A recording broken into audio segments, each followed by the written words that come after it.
let me do a gold quiz for you here. I No. used this chart in my video, excuse me, earlier today. In the last 200 years, how much gold has been mined on the planet? In the last 200.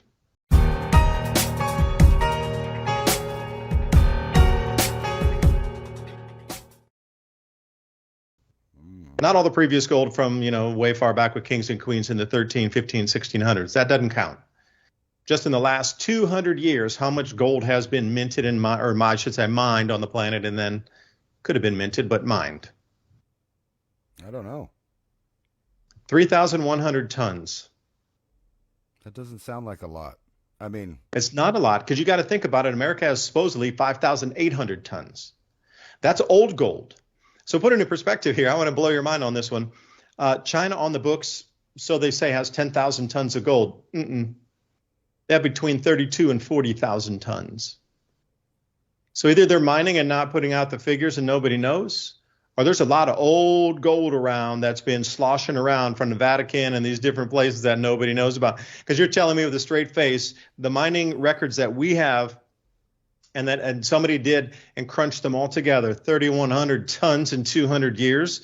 And we're sitting on vast gold reserves like India, how many 10,000 tons, Brazil's got how many tons, thousands of tons, how many we got, Switzerland, are you kidding me? Like how much tonnage out, how many thousands of years are we talking about gold production here that's now all consolidated into a very few hands again? and So if anybody got the question right, thanks. Maybe we'll get 1,000-ounce gold bar and we'll chip off and mint 10th-ounce pieces, and you'll never know. We'll just melt it down. it's like that old the golden rule, right? And if you really want to get weird with that, say, just woo woo, Anunnaki shows up in a ship and says, "Where's the gold? We told you to, we were here just not too long ago. We told you to have the gold ready." If one country had more tonnage than another, who do you think gets the contract to be the new rulers?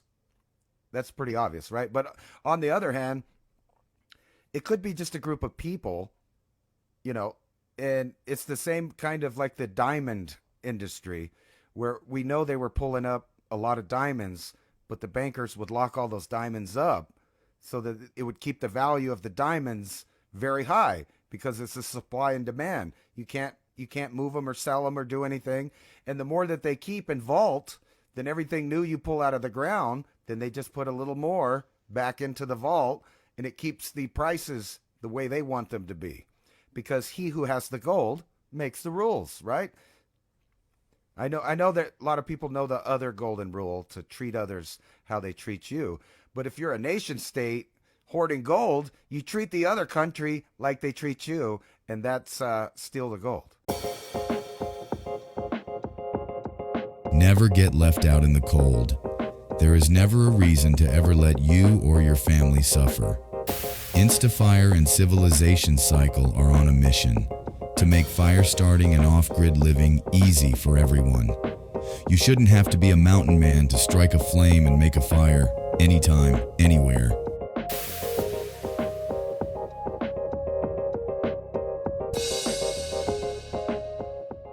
Yeah, I have a diamond and gold story for you when I was traveling in South Africa. But first, over on to Civilization Cycle, buy me a coffee. Thank you, BB, for buying us 3 double espressos. And H. Johnson again last week, throwing it down. Stephanie McLean, thank you, Matt, also for providing us with some double espresso so we can keep working through the night here. And I know you want to hear my diamond story. So I'm down in South Africa. This is 1994. Mandela just gets elected president. Apartheid had ended early 1990s. So remember, the technology I am talking about is well antiquated now. So if you're going, well, they don't do diamond mining like that anymore, dude. I'm going to take you back to the early 90s. So we're dropping back in time some 30 plus years here. In South Africa, there's 2 different areas you can go surfing. Like you can go up to Durban, which is way on the East Coast, or you can go on the West Coast, freezing cold water. Man, it is cold. And there's a place called Eland's Bay. eBay is what they call it, not the eBay shopping, but Eland's Bay. And it was a huge lobster, and still is a huge lobster, like natural area. Like it's incredible porous rock for like 50 miles, and all these lobsters tuck up in there. And it's the number one lobster production area, wild catch, because like it's the most perfect lobster hatchery you could imagine on Earth, man. So anyway, we're up there. They had a couple really good waves there.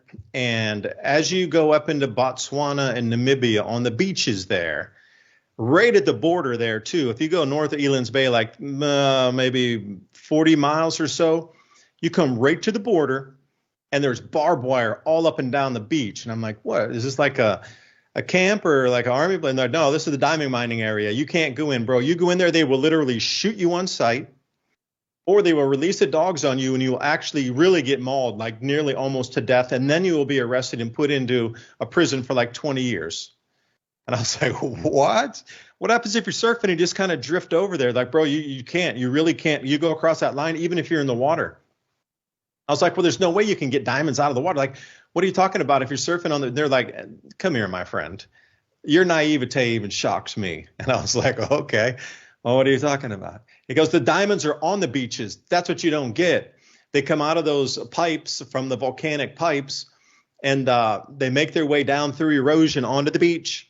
And they're actually sucked up by these underwater vacuums, for a better term. These things are pretty wide, and diamonds are invisible in seawater as they're totally wet. So they can't really see them, and it would take so long to actually find them if you went down as a one-on-one, that they had these giant, like the better thing is the underwater vacuums that would pull up all the sand and everything, and it would bring it up on a conveyor through a hose, like an industrial pipe. And then they would just throw it out on drying conveyors, and then the diamonds would just magically come out of the grit, for a better term. But I did not know that diamonds were literally just laying all over the beaches, all over the beaches. And that was my diamond story from South Africa traveling. Stay out of Namibia's diamond areas. They really are very, very, and I mean it, pipe hitting, ridiculous, you disappear kind of. You're not going into De Beers area, and their private guards there are apparently ferocious and feared more than the military. That's how heavy hitting they were to keep people out of those areas. Like, those guys were no BS assessment. They're like, dude, you go there, you're not coming back. You understand that? Dude, I don't care if the current's going that way. You do whatever you can, because you land on that beach, you're gone. And I was like, I'm just a surfer, dude. Yeah. Oh, my sir, that's my diamond story, man. What do you think? Well, it's a good thing you didn't float up on the beach. So what are they doing? They just or were they digging the sand and filtering the sand, or how were they getting it out of there? Well, they have that giant, like, super high pressure. You know how when you see a lot of treasure hunters where they have that sort of pipe that sucks all the sand out and takes it, something like that, but a huge square. Not a little pipe, man. It was a big, huge square, industrial style. Just went up. They were vacuuming the ocean bottom. Yeah. And every layer they went to, there's more diamond, more diamond, more diamond, more diamond, more diamonds. There were diamonds everywhere across that area. But as soon as they come into South Africa, apparently there's that one area where they flow down to. That's one of the prized areas. So when you think they're mining diamonds, yeah, they could be. But a lot of it, there's so many diamonds. God, there's so many. They're not even common, or they're not even uncommon. They're common. That's why you get diamond, like sanding discs, and a lot of diamond, different kind of cutting tools in the industry, because diamonds are incredibly common. The ones that are super could be like the 1 carat or half carat kind of stuff. You're right. They just throw those away to give you the perception that there is scarcity in those. But those are literally a dime a dozen. A dime a dozen for those. They're not rare at all. De Beers had manufactured this scarcity by, like you say, pulling all those back and putting them in a vault somewhere.